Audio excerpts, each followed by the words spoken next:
Maravilha, maravilha! Vamos que vamos! Marcelindo Beckler e amigos e amigas que estão com a gente aqui toda terça-feira às 11 da manhã. Priorizamos sim você que chega pontualmente e fica ansioso, né, naquela ressaca pós-fim de semana para chegar a esse quadro aqui. Priorizamos você que está atrasado um pouco menos, mas também agradecemos a sua presença. Hoje seguiremos falando de bola de ouro, entendendo que esse programa está sendo gravado antes do anúncio do vencedor de ontem, né? Então, mais uma vez, a gente se encontra nessa fenda do espaço-tempo, mas falaremos aqui de uma bola de ouro que, mesmo que ela tenha ido para Rodri, para, sei lá, Germancano ou Vinícius Júnior, a gente está analisando como a dupla histórica Cristiano Ronaldo e Messi mudou os paradigmas de como as pessoas enxergam o que é necessário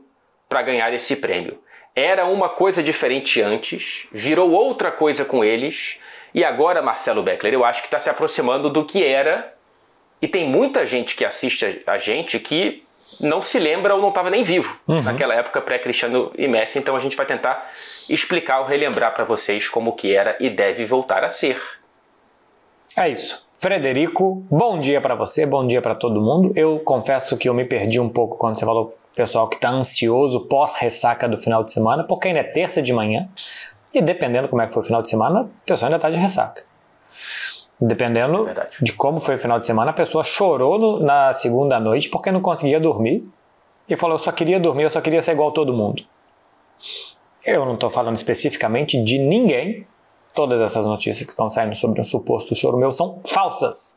Como a gente está gravando isso antes da terça-feira, então a gente ainda não sabe o que aconteceu. Parabéns, Vini Júnior. Foi muito legal, inclusive, a emoção de Tati Mantovani com Vinícius pós-celebração da bola de ouro. Vamos falar de Messi e Cristiano, especialmente o antes e o depois. A gente não vai ficar aqui ano a ano falando quem foi melhor, Messi e Cristiano, porque todo mundo sabe a resposta. Então vamos falar do antes e depois, como é que funciona esse negócio de melhor do mundo, depois da vinheta, a melhor vinheta do mundo.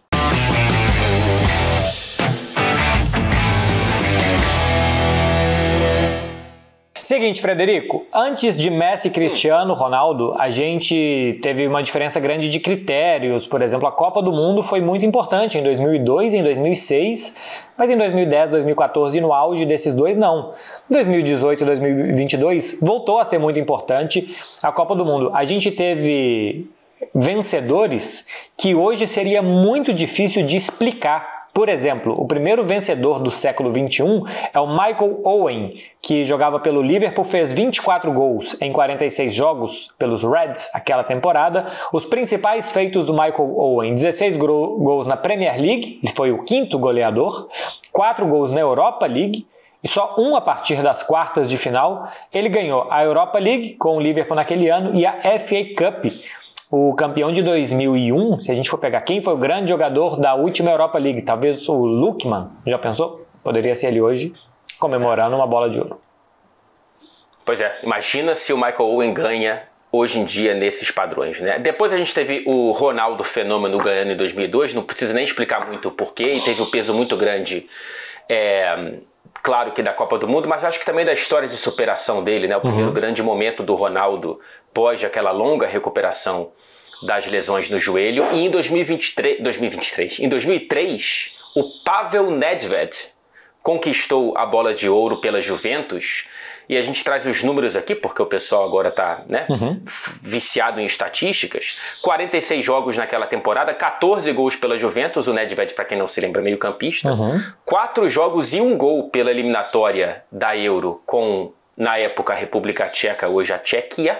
E os principais feitos dele naquela temporada: 9 gols no Italiano, campeão com a Juve, 5 gols na Champions, marca na semifinal contra o Real Madrid e nas quartas contra o Barça, naquela Juventus que foi vice da Liga dos Campeões, mas foi campeã italiana, como eu disse, e campeã da Supercopa da Itália. Bola de ouro para Nedved. e talvez se assemelhe ao Luka Modric, né? Talvez aí dê para fazer algum tipo de comparação ao Modric de 2018, simplesmente pela posição, que não era um protagonista e tal, que acabou vencendo. Em 2004, ganha o Shevchenko, jogador do Milan, 45 jogos e 29 gols pelo clube, 2 jogos e 1 gol pelas eliminatórias da Euro com a seleção ucraniana. Os principais feitos do Bola de Ouro de 2004. 24 gols no campeonato italiano, foi o artilheiro, gol do título e da Supercopa da Europa com o Milan, 4 gols apenas na Liga dos Campeões. Ele ganhou o campeonato italiano, a Supercopa da Europa e foi vice-campeão intercontinental. Vice-campeão do mundo, né? O Milan perdeu do Boca Juniors naquele ano. Olha o Shevchenko com... Talvez tenha sido bola de ouro de 2004 pelo que fez em 2003. Que ele foi campeão da Champions com o Milan e tal, acabou ganhando o Pavel Nedved e ele ainda ficou para 2004 com essa premiação.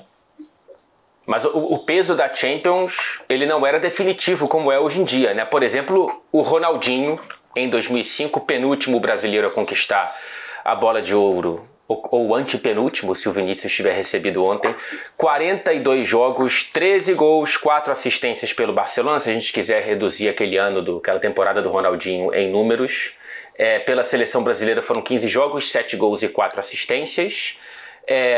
4 gols na Champions, no Barcelona que caiu nas oitavas de final daquela temporada da Liga dos Campeões, só que tem aquela aura de ter sido, até então, o maior auge da história do futebol europeu. Ele, de título mesmo, ele teve o título de La Liga com o Barcelona voltando de um buraco, né, depois de 6 anos sem conquistar o Campeonato Espanhol. Basicamente sem ganhar nada o Barcelona. É curioso isso, né? Os números do Ronaldinho eu conferi em 2 sites diferentes para ver se era só isso mesmo. Falei, caramba, a sensação que dava é que ele era imparável, que todo jogo ele decidia com gol, com assistência e tal, e os números são bem discretos, as sensações são muito melhores, e eu estou do lado do Ronaldinho, tá? Eu não estou diminuindo aqui. Inclusive no roteiro eu escrevi o maior auge da história do futebol, porque tem muita gente que realmente acha disso. Quando a gente for falar de Messi e Cristiano, a gente vai ver como eles banalizaram essas coisas. O Cannavaro de 2006, ele ganha a bola de ouro porque a Itália foi campeã do mundo e ele era um grande jogador daquela seleção italiana.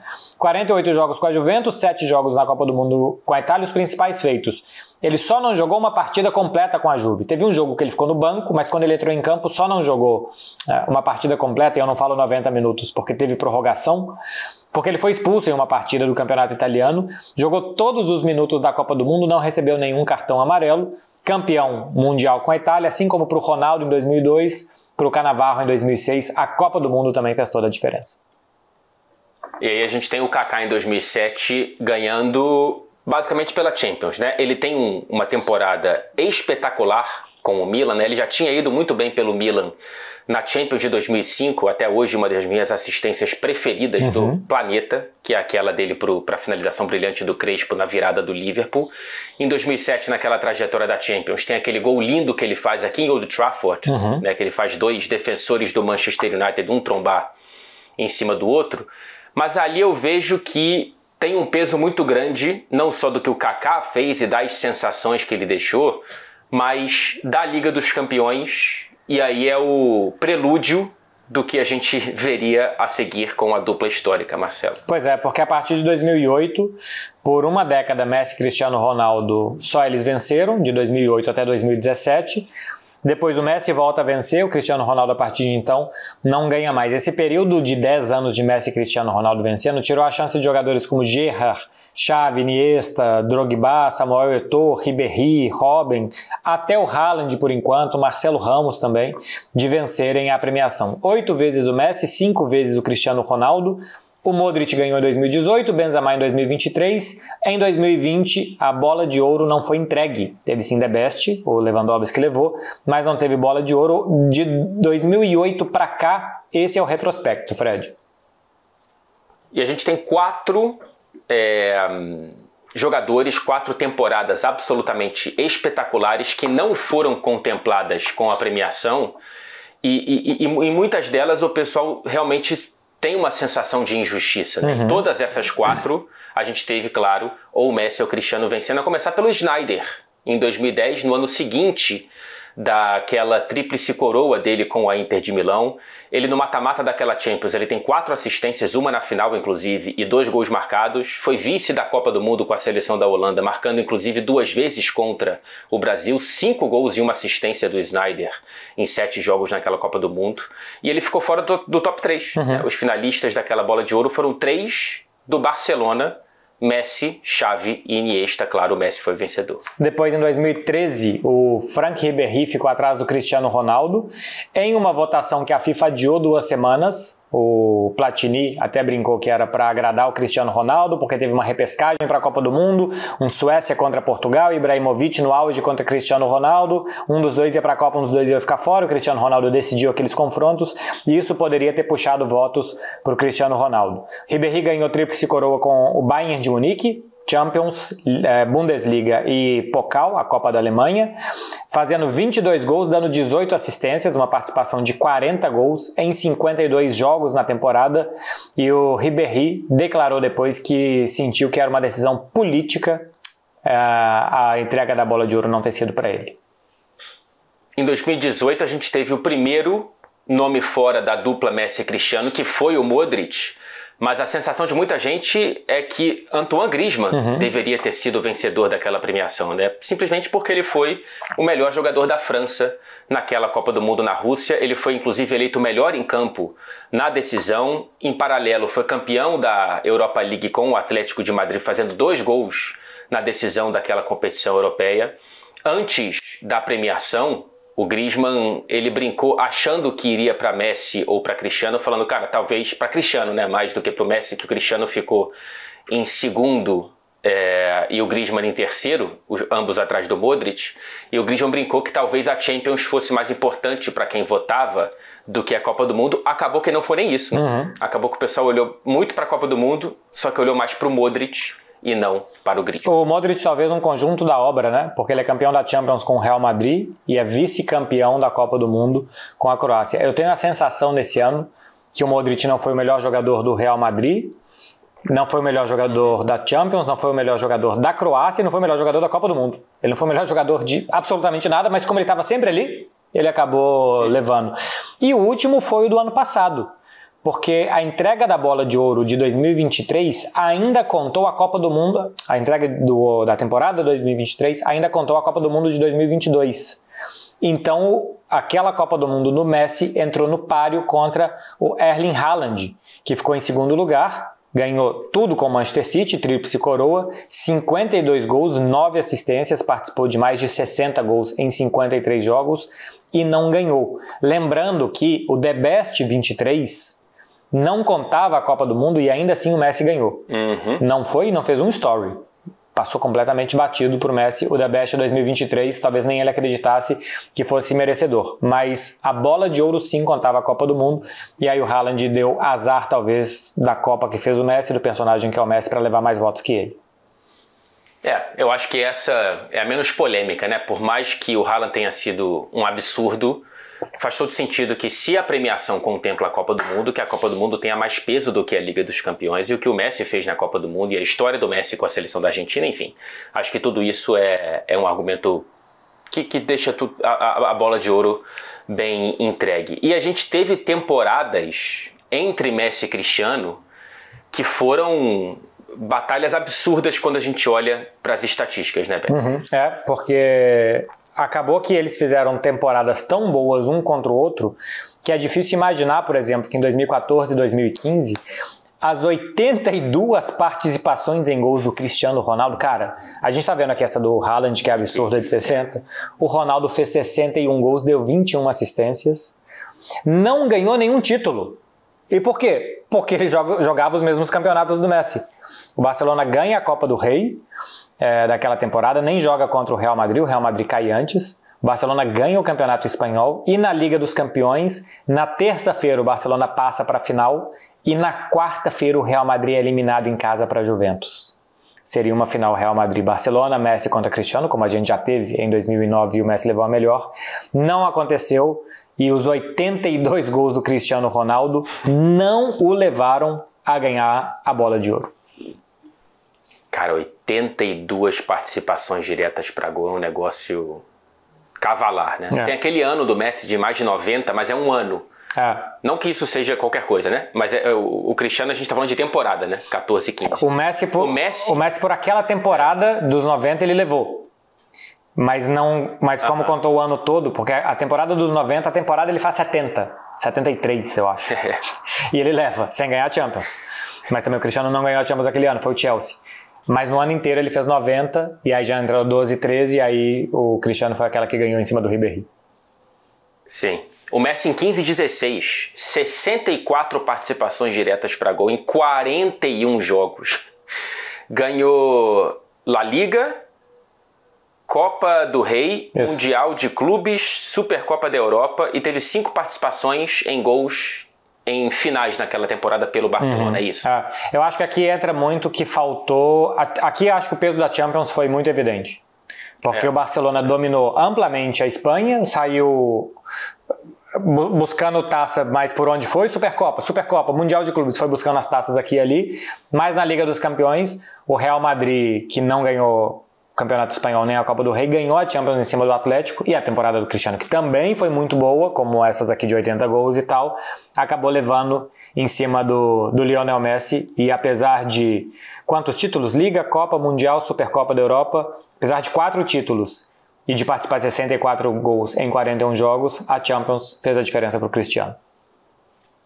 E aí, cara, a gente chega nesse início de uma era pós. A gente falou um pouco da era imediatamente pré, falamos da era Cristiano e Messi, e agora a gente tem a primeira premiação que nenhum dos dois foi contemplado. Então, cara, a gente...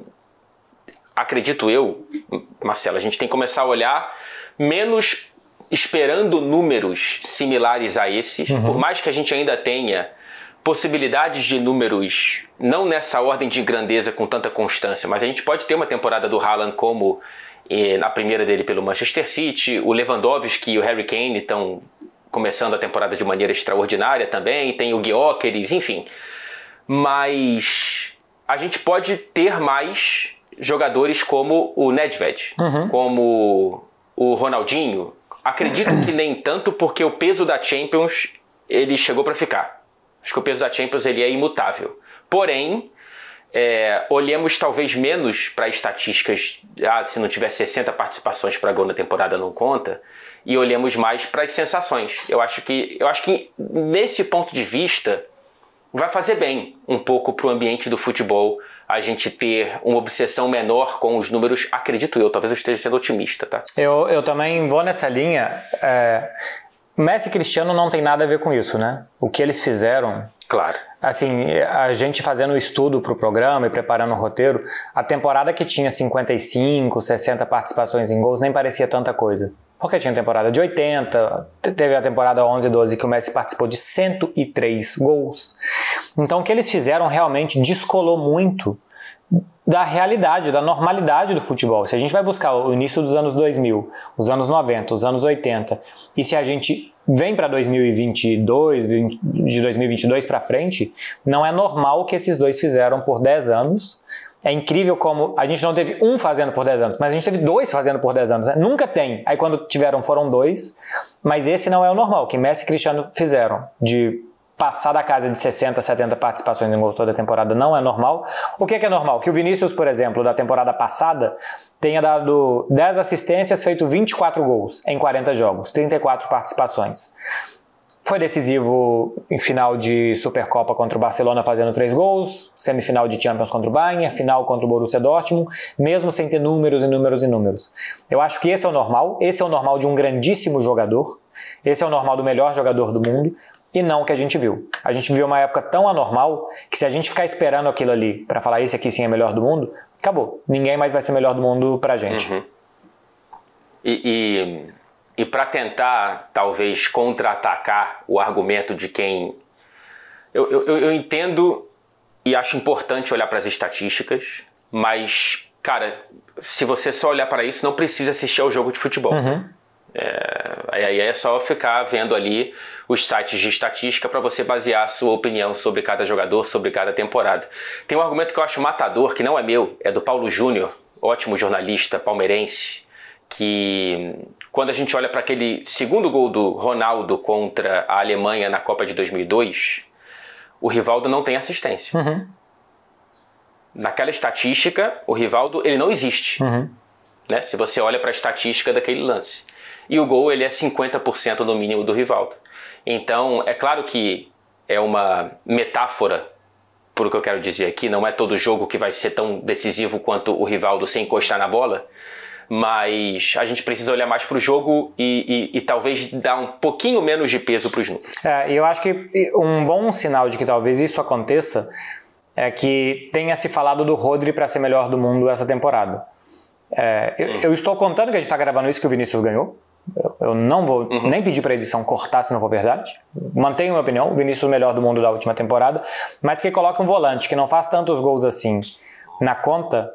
É porque até as estatísticas que a gente vê que o Manchester City com ele não perdia, quando ele não estava o time perdia, a capacidade que ele tinha de dar o ritmo e a falta que o time sente, a gente já fez aqui um programa falando exatamente desses coadjuvantes, que acho que a gente está voltando a pensar, pô, beleza, tem muita gente que faz muito gol, tem muitos números, mas futebol é mais do que isso. Então, acho que os atacantes vão continuar ganhando como sempre, mas ver futebol além só dos números e dos atacantes, eu acho que é muito positivo também para premiar os jogadores.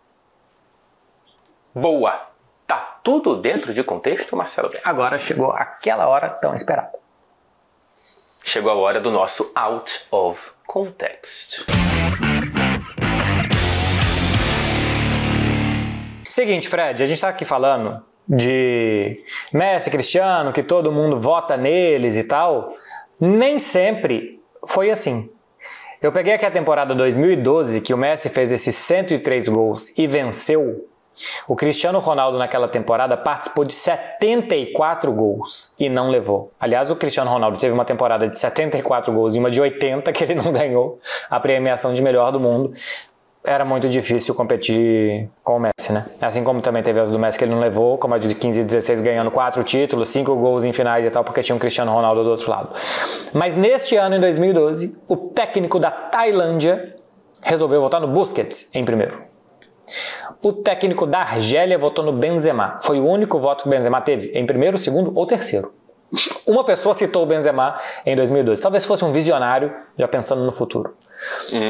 E o capitão de Aruba, Raymond Baiten, votou em Iniesta em primeiro, Ozil em segundo e Busquets completando o pódio. O Messi fez 103 gols, entre gols e assistências. O Cristiano Ronaldo, 74. O Chelsea ganhou a Champions em 2012. E ele votou no Iniesta, no Ozil e no Busquets. Bom demais. Esse aí foi pros caralho, né? Então, eu fiquei, acho que mais curioso do que eu devia sobre o nosso incrível Raymond Baiten. E eu mandei uma mensagem para ele no Instagram, perguntando por que ele fez isso. E ele te respondeu? Até o momento não obtive resposta. Ah, cara, pelo amor de Deus, se essa resposta vier, ela precisa estar no programa, se não nesse, em algum próximo. Tem que entrar de algum jeito. A partir daqui. Infelizmente ainda não recebemos uma resposta. Estamos no aguardo. Espero que tenha entrado aqui um vídeo com a edição do que veio depois, mas tá aqui, enviada a mensagem já às 6 horas para ele. E ele visualizou? Então, quando a pessoa não te segue de volta, não dá pra ver ainda, né? Não dá pra ver. Não dá pra ver ainda. Então, ele... Não que eu use o Instagram dessa maneira, mandando mensagens pra pessoas que eu não sigo. Enfim. Eu também... Nunca usei. Nunca mandei nenhuma mensagem pra Priscila Fantin. Não fiz isso. Jamais faria isso com a Samara Filipe. Eu faria isso jamais com ela. Não. Ele tem um site de aluguel de casas em Aruba. E tem story. Esse Instagram aqui tá ativo. Eu vou mandar no profissional. Manda no profissional, que aí ele tá ligado. Porque ali ele tá querendo fazer negócio, ganhar a comissão dele. Aí você vai estar o Ozil morando lá. Alugando casa de graça em Aruba. Exato. Ai, cara, excelente, hein? Eu tô ansioso pela resposta. Que já veio. O nosso programa aqui. Que já veio. Cara, o meu Out of Context é pra contar a história de Igor Belanov, vencedor da Bola de Ouro de 1986. Cara, é uma bola de ouro bem out of context, bem fora de qualquer padrão. Lembremos, né, que em 86 o Maradona não podia participar, ainda era uma bola de ouro para os europeus. E naquela temporada, cara, a final da Champions foi um jogo extremamente entediante, um 0-0 entre Steaua Bucareste e Barcelona, que o Steaua levou nos pênaltis. O Barcelona perdeu 4 pênaltis. O Barcelona perdeu 4 pênaltis, pois é. Acho que não fez nenhum, né? Acho que foi 2-0 a disputa de pênaltis.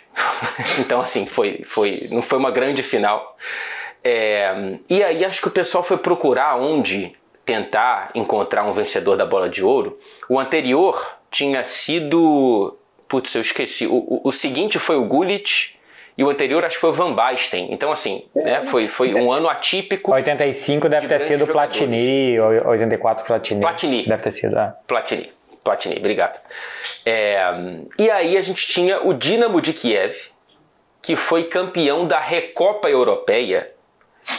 E naquela época a Recopa Europeia era o segundo título mais importante europeu, não era ainda a Copa da UEFA. A Recopa Europeia reunia os campeões das Copas Nacionais. Isso. E o Dinamo de Kiev foi campeão em cima do Atlético de Madrid. E em paralelo, na Copa de 86, a União Soviética caiu nas oitavas de final num jogaço contra a Bélgica, 4-3. E o Belanov fez os 3 gols da União Soviética naquele jogo. Cara, os números dele na temporada são... Acho que ele tem...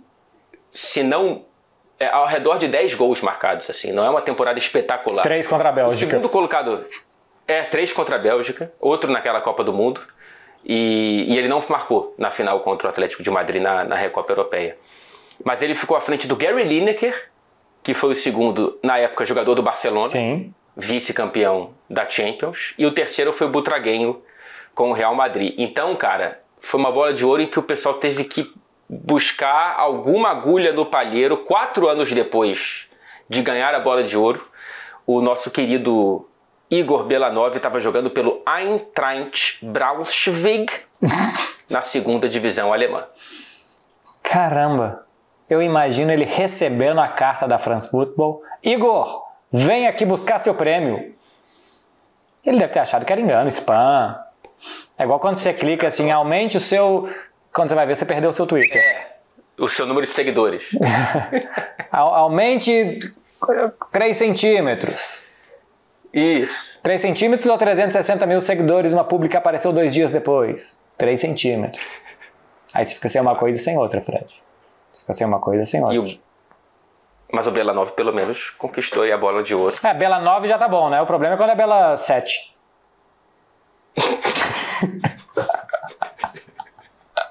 Esse programa tá autodestrutivo. Voltou, não? Não voltou e eu realmente perdi uma publi. Cara, que horror, cara. Apareceu uma grande publi, uma grandíssima, de uma marca imensa. 2 dias, 48 horas depois. E era pro Twitter. Era só Twitter. Se fosse um falecido, o corpo ainda estaria quente, Fred. Se bobear, não tinha enterrado ainda. E eu já tava perdendo dinheiro. Já tava perdendo dinheiro. Caramba, cara. Que horror. Só não clicar no próximo e-mail, né? Eu cliquei, porque vai que... Enfim, agora eu tô tentando recuperar aqui minha conta do Facebook também. E continuo sem 3 centímetros a mais de nada. Enfim, se você acha que agora vem o resumo, você achou errado. Indicação! Indicação cultural da nossa equipe Max, aqui no Fred e Beckler Indicam. Cultura só contra. Assim... Cultura só contra. Como é que é? Cultura nesse programa aqui não. Você não me vem falar de cultura nesse programa. É verdade. Aqui a gente pode ter alguma falha na cobertura, mas não um choque cultural. Exatamente. Seria um problema. Mas assim como Cristiano Ronaldo e Messi, Marcelo Beckler, eles dividiram o mundo em 2 lados, né? O rei Aegon e a rainha Rhaenyra dividem Westeros. O Conselho Verde acredita que o Trono de Ferro pertence a Aegon, enquanto o lado preto defende que Rhaenyra é a herdeira digna. Eu não faço ideia do que acabou de acontecer aqui. Não entendi nada. Mas enfim, eu tenho um recadinho pra vocês. Você pode assistir as 2 primeiras temporadas na Max e escolher o seu lado nessa disputa. Vale lembrar, hein? A trama é baseada em Fogo e Sangue, saga de George R.R. Martin, que também é co-criador e produtor executivo da Fred série. Era o contrário. Estraguei na última palavra. Era da série Fred. É isso. Era só pra ver se eu tava atento. Mas deu pra entender. Deu pra entender. Agora, deu pra indicar. Fiquei curioso, porque eu gosto de Game of Thrones. E eu gosto de Fogo e de Sangue. Cada um no seu lugar. Cuidado com esses e-mails que você tá clicando, Marcelo. É a Casa do Dragão. É a Grande Casa do Dragão. Que, se eu não me engano, a produção pode me corrigir, é uma... Como é que se diz, cara? Não é uma sequência, é uma...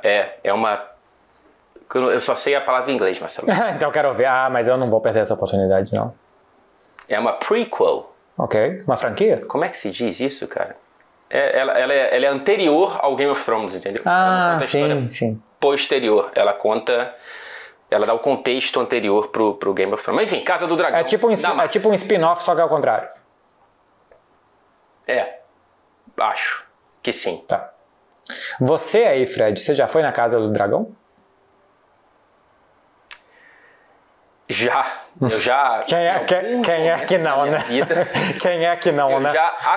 Eu já acordei na Casa do Dragão. Então, esse aqui é o negócio. Quando você vai, você não sabe o que é. Não dormi na Casa do Dragão. Quando você vai, você tá achando que não é. Aí quando você acorda, você fala, meu Deus, que dragão.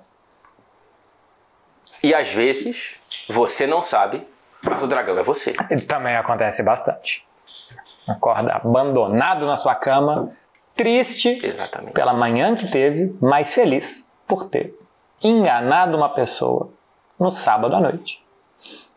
Porque ela estava embriagada e a luz era escura demais. Resumo.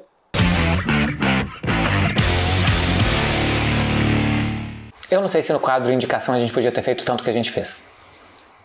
Eu também não tenho a mínima ideia, mas a edição e a produção vão nos salvar.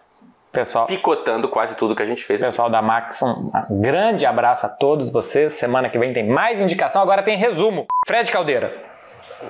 Messi e Cristiano, por mais de 10 anos, fizeram a bola de ouro ser outra coisa, porque ela nunca foi uma disputa entre quem faz 80 quem faz 90 gols na temporada e quem ganha a Champions ano sim ou ano também. Ela foi mais democrática antes, teve gente que ganhou um campeonato italiano, teve outro que ganhou uma Europa League, teve gente que ganhou a Copa do Mundo, como o Cannavaro ou o Ronaldo. E talvez a gente esteja voltando para isso, embora seja um mau momento para falar, depois de uma temporada que o Vinícius ganha a Champions e a Liga Espanhola, mas sem esses números todos. Tivemos uma temporada em que o campeão da Recopa Europeia conquistou a bola de ouro, como o nosso querido Belanov. Mas, cara, a temporada do Vinícius, eu sinto que ela talvez seja um ponto fora da curva, uma curva mais próxima a Messi e Cristiano e talvez um pouco mais distante do que a gente vai ver daqui pra frente. Não sei, tá? A não ser que esteja concentrado realmente em temporadas de muitas participações para gol, de talvez o próprio Vinícius, o Mbappé, o Haaland, o Lewandowski, vai saber, né? O Harry Kane e tal, mas, ou o Gyökeres, infelizmente imagino que só quando ele sair do Sporting, né? Porque é difícil conquistar uma bola de ouro jogando no futebol português, pelos padrões da votação, mas, cara, por um lado, eu ainda tenho um certo sentimento de luto por ter passado essa época tão espetacular e talvez única na história do futebol, de Messi e Cristiano, mas por outro, cara, eu acho bom que a gente tenha mais variedade, que a gente tenha algo para fora de um duopólio, de uma premiação individual, e que a gente veja temporadas, entre aspas, menores nas estatísticas, mas que